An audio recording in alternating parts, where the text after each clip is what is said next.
Ditong nagdaang linggo, naalala ko ang high school prom namin ng kambal kong si Richard.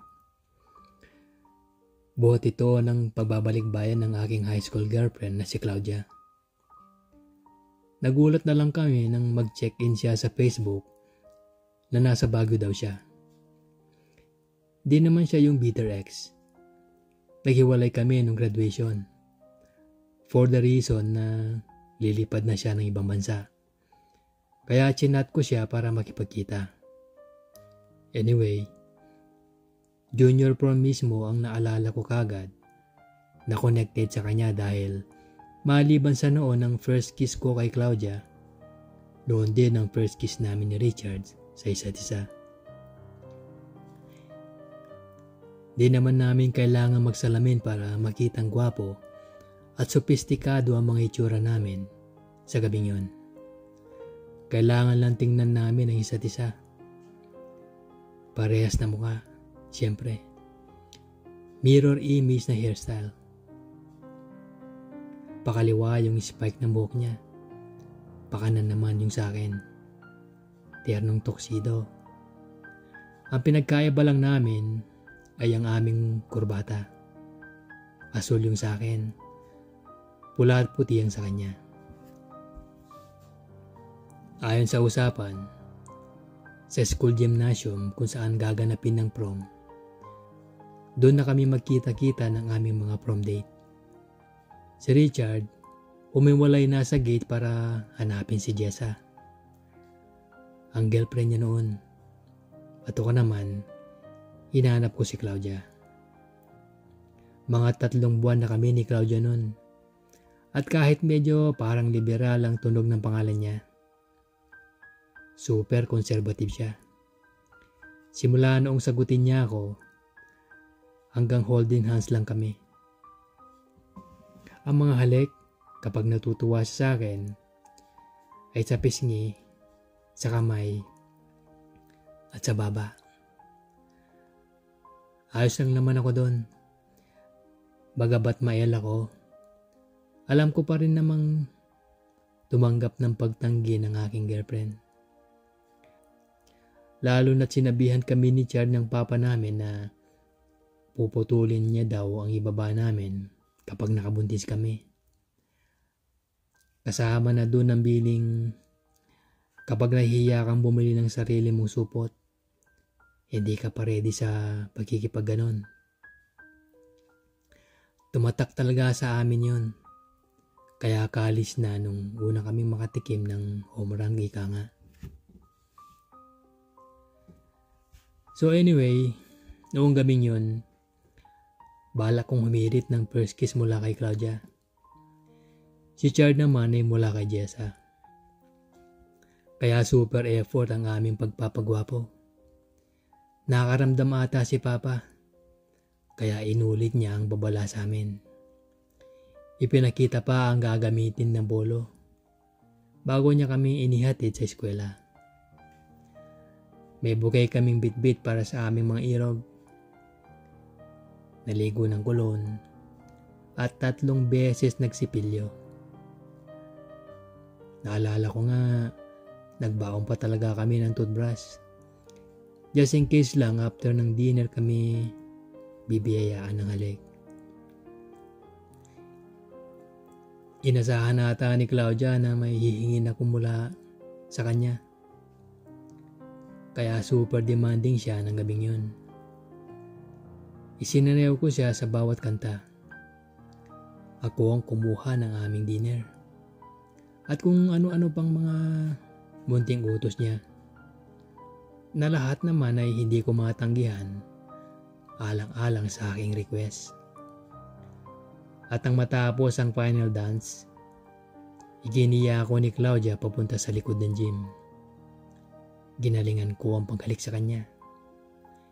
In-apply ang lahat ng nalalaman ko mula sa internet. Na super bagal noon dahil modem ang gamit namin para sa net. At higit sa lahat, pinakiramdaman ko ang kanyang katawan, kanyang mga huni, kung nagugustuhan niya ang aking ginagawa. Nang sinunduan na kami ni Papa, saktong di siya night shift noon. Abot din ang ngiti ko. Di na niya kailangan kumustahin ang gabi ko. Si Chard, ang tanong ni Papa nang umupo ako sa loob ng sasakyan. Dahil kagagaling ko lang sa heaven, pati si Kambal, di ko na napansin. Napailing ako. Tinext ko siya. Tinanong kung saan na siya. Di siya nagre-reply. Pero lumipas ang 1 minuto, nakita na naming papalapit siya sa sasakyan. Oh, mukhang Simon lang ang naka-score ngayon ha. Ang kantyaw ni Papa nang makita niyang nakayuko lamang si Chard. Papa naman, ang mahinang protesta ni Richard. Uwi na nga tayo, sabi niya. Nako, ang sabi pa ni Papa. Mukhang si Monata ang may mas diskarte sa inyong magkambal ha. Tumatawa-tawa siya sa buong biyaheng pauwi. Sa totoo lang, di naman masyadong bully si Papa nung gabing yun. Feeling ko nga, relieve siya na isa sa amin ay pumalpak. Para kung sakaling may negatibong kalalabasan ang nangyari, isang anak lang ang puproblemahin niya. Pero gaya ng sinabi ko noong una, college na nung unang kaming nakatikim. Anyway, pagka-uwi namin, di na inasar ni Papa si Richard. Naglabas siya ng 3 boteng alak mula sa rep. Hindi masyado umiinom si Papa. At hindi din siya nag-iimbak ng alak sa rep. So yung 3 yun, ay malamang para lang talaga sa gabing yun. O eto, sabi niya. Pinasahan kami ng tig-1 bote. Para sa unang prom ninyo ito, kahit napalpak. Ang sabi niya. Tumango kay Richard. Oh, successful. Bagyang umiti sa akin. Sana ay marami kayong natutunan sa gabing ito. At sana, inalala ninyo ang mga bidin ko. Ang sabi niya. Hindi ganun kadaldal si Papa. Pero pag nagsalita na siya, maseremonya. Ganito din siya nung bagong binyag pa kami. At nung kakapasok lang namin ng high school. Wala nga lang beer noon. Tahimik naming ininom ang alak. Ninanamnam ang tagumpay ko. At ang pagkatalo ni Richard. Nang maubos, pinaakyat na kami sa aming kwarto upang matulog. Lagpas sa hapting gabi na noon. Habang nagbibihis kami ay panay buntong hininga ni Richard. Nakakagilty tuloy na lutang na lutang ako sa alaala ng mga labi ni Claudia. Chard, relax. Ganun naman talaga si Papa eh. Sabi ko. Pagkatapos tinigil ang pagbibihis. Nakasando at slacks lang naman ako. Maalala mo nung nabinyagan tayo at umiyak ako? Di niya ako tinigilan ng buong buwan. Umiling siya. Hindi si Papa iniisip ko. Si Jessa. Ang sagot niya. Ha? Tinanggihan ka ba? Ang sabi ko. Umiling siya. Pumayag siya pero bad breath? Lasang ulam? Ang sagot ko. Binato niya ako ng medyas niya. Sakto sa bibig ko. Ano nga? Ang tanong ko, matapos alisin ng medyo pawisang medyas mula sa aking mukha. Sabi niya, di daw ako marunong. Ang sagot niya sa maliit na boses. Tumigil na din siya sa pag-umubad. Tanging slacks na lang ang kanyang suot. Lubog ang kanyang mga balikat. Oh, di nga.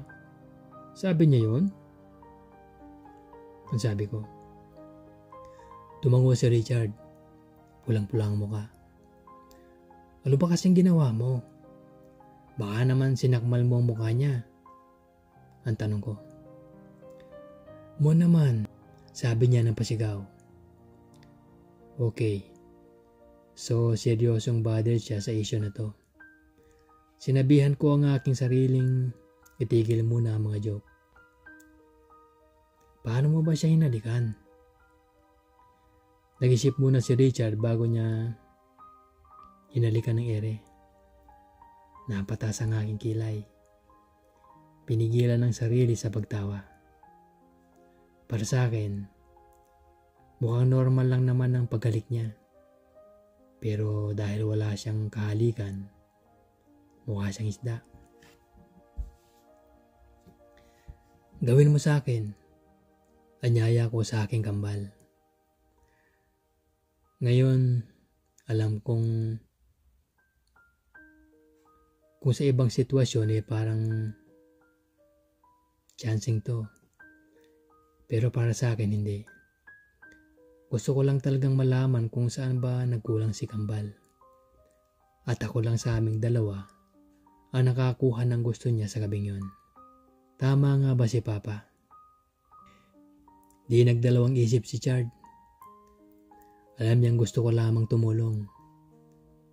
At desperado din siyang makakuha ng tulong. Lumapit siya sa akin. Ako manghahalikan niya ako nang pinigilan ko siya.